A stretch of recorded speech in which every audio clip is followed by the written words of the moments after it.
Looks matter more than you're allowed to say. Hot people have it easier. Ugly people have it worse. We are not supposed to say this out loud. Talking about someone's looks and how much those looks decide their life is treated as rude at best and cruel at worst. So we don't talk about it. Instead, we talk endlessly about something like how much easier life is when you are rich.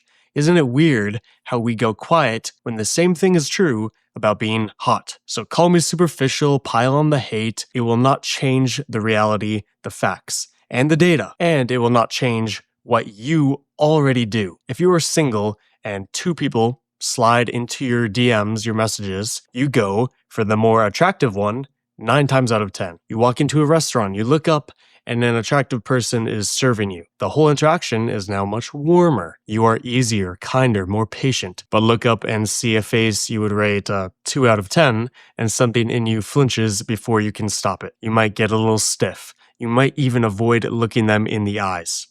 And I am not proud of that reflex when it happens. No one is. I am just not going to pretend it isn't there. Looks shape the quality of a human life. Not a little, a lot. And the strange part is that this is the most fixable unfairness in history, because the tools to change how you look are getting better and cheaper every year. Cosmetic surgery keeps advancing. GLP-1 drugs are reshaping bodies at scale. The AI boom is about to become a medical boom. An aesthetic revolution is coming for us all. But before that distant and hopeful fix, we have to be honest about the problem. So let's compare and contrast the two lives, the ugly and the hot. They are not living in the same world, and I'm going to prove what you already know to be true deep down. So without further ado, the brutal reality of being ugly. We'll start with the people we never let ourselves picture. The ones who score a 1, 2, or 3 when tens of thousands of strangers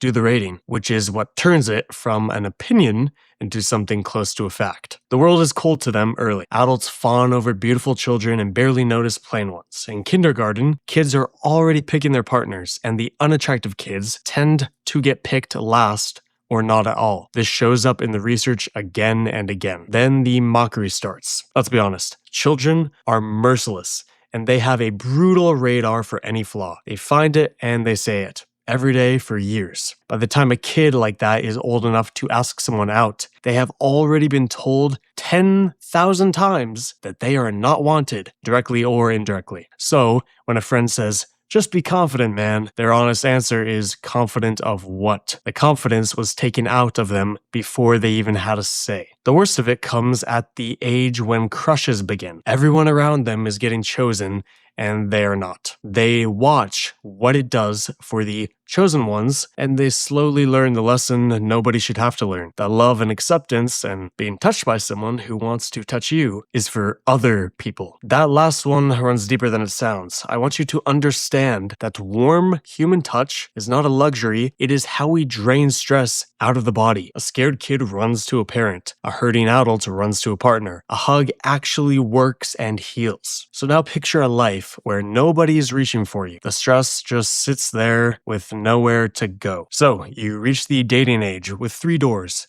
and all 3 are bad. Shoot your shot and get rejected, probably with a laugh. Stay single and lonely, no bueno. Or settle for someone you are not attracted to because one partner you don't want still beats 0, which is just a dilemma with no good answer, not a problem with a clear solution. And the advice just keeps coming. Be kind, be confident, be yourself, try again. The try again one is the cruelest because it only works for the good looking. When an attractive man asks twice, it reads as persistence, and she's flattered. When an unattractive man asks twice, it reads as creepy, and he is one bad day away from a complaint or a #MeToo video. Both men took the same action, but the end results were complete opposites that were decided entirely by their looks. It follows them into work too. They start every interview, every project, every review at a deficit. People assume the attractive candidate is smart, and the unattractive one is slow. Do your research before you get all up in arms. And both assumptions are wrong. Whole paths forward can stay closed for ugly people. You will rarely see a 1 or a 2 singing on a big stage, anchoring the news, building a following, or running for office. Think about how many of the most gifted singers alive never got near a microphone because they did not look the part. The talent was there, but their looks were the gatekeeper. This is the part we look away from, not because it is false, but because it is true and it is sad, and most of us would rather not sit with that reality. Okay, now, the beautiful reality of being hot. Now let's flip the coin. This side gets called a privilege, and for once that word really fits in this context. The benefit of the doubt follows attractive people everywhere, and in a lot of cases, being beautiful buys you as much as being rich, sometimes more. We almost never say that for the same reasons. We never say any of this. Beautiful people don't love admitting how easy they have it, partly out of decency, partly because looking too hard at their advantage is unsettling. If a chunk of what you thought you earned actually came from the shape of your face and or body, that is a strange thing to accept. For hot people, it starts at birth. You grow up attractive, and kindness is just the water you swim in. Acceptance is basically the default setting for your environment, which naturally builds a real confidence, which then helps you everywhere else.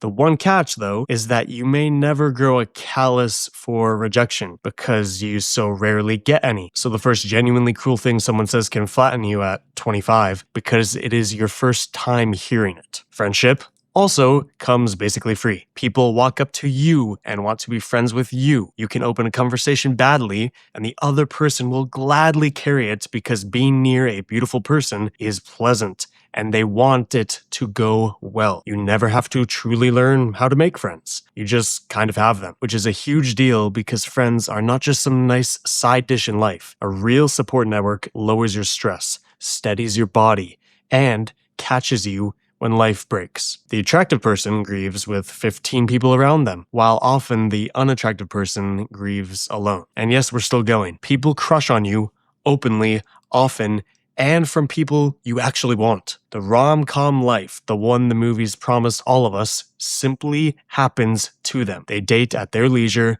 because the pool is enormous and every date is another rep growing the skill of dating. And yes, dating is a skill like lifting. Get 100 reps in by 20 and you arrive in your mid-20s right when people start choosing for the long run. Completely overpowered. Oh, and at work, the halo walks in with them. Easier interviews, more help on projects, more slack at review time, and so on. Even a little more of a promotion than their actual results can explain. People know about the halo effect now, so it is fading, but it's definitely not vanishing. However, there is one real tax on this beautiful side, and beautiful women pay it. They get attention they never asked for. Some of it threatening and a low background hum of not feeling safe that handsome men mostly never feel. So it is not all upside, but it sure is close. Now, what can you actually do about it? Since most of that is a harsh reality, it can come with a pathos of vanity and pessimism. So this part is where the rational optimism is earned instead of tacked on. If you are not a 10, the situation is workable, and you have more control over it than any humans who came before you. You can move up the 1 to 10 trite scale today. Consistent exercise coupled with a decent diet can take an average body to an excellent one in a couple of years, sometimes months. So no surgery required, and for most people, that alone changes the whole dynamic by a huge margin. Wearing the right clothes and proper grooming also moves the needle very hard, fast, and cheap. I want you to embrace the idea that your appearance is the outfit your life wears, and you are allowed to dress it well, even encouraged to. And those are just some actions you can take now.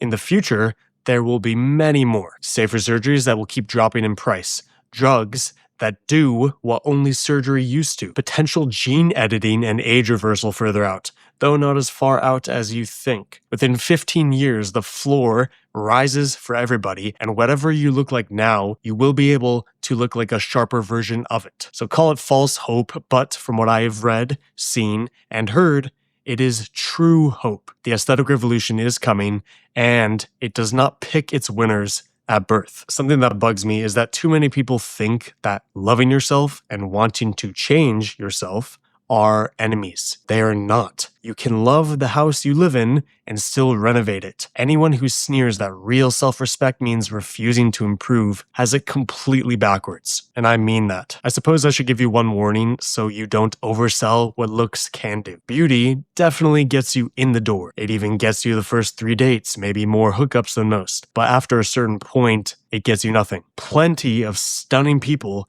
cycle through relationships and cannot work out why, and the reason is they were only ever beautiful. What keeps someone is being funny, being warm, being interesting, being worth staying for. That part you can build right now, today.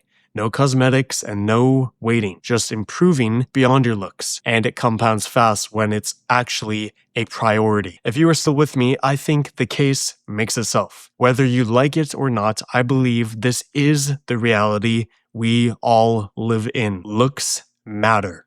They matter no matter how loudly our culture insists they shouldn't, no matter how uncomfortable the room gets when someone points out the obvious. Pretending otherwise has never once helped the person it was meant to protect. Now, I'd like to end with an interesting inversion. We were all raised on the same line. Don't judge a book by its cover. But I promise you, the book with the best cover sells 10 times the copies, gets 10 times the attention, offers 10 times the opportunities, and makes 10 times the money as the one with the plain or average cover. That is the world we live in. The good news is you get to design your cover now. So design it and be kinder than you have to be to the people still waiting for their turn. And P.S., don't stop at the cover. Make the inside worth the read. And in case you're wondering, that was me actually reading my Substack post I wrote. And I just thought it'd be better to read this to you all rather than me going on a whole rant and pulling out examples and nuances out of my ass. So I hope you found that insightful. I hope it's convinced you the reality that looks play in our world and our society and individuals' lives and culture and so on. So there you have it. Feel free to subscribe to this channel. Feel free to subscribe to my Substack. And thank you for watching. Peace.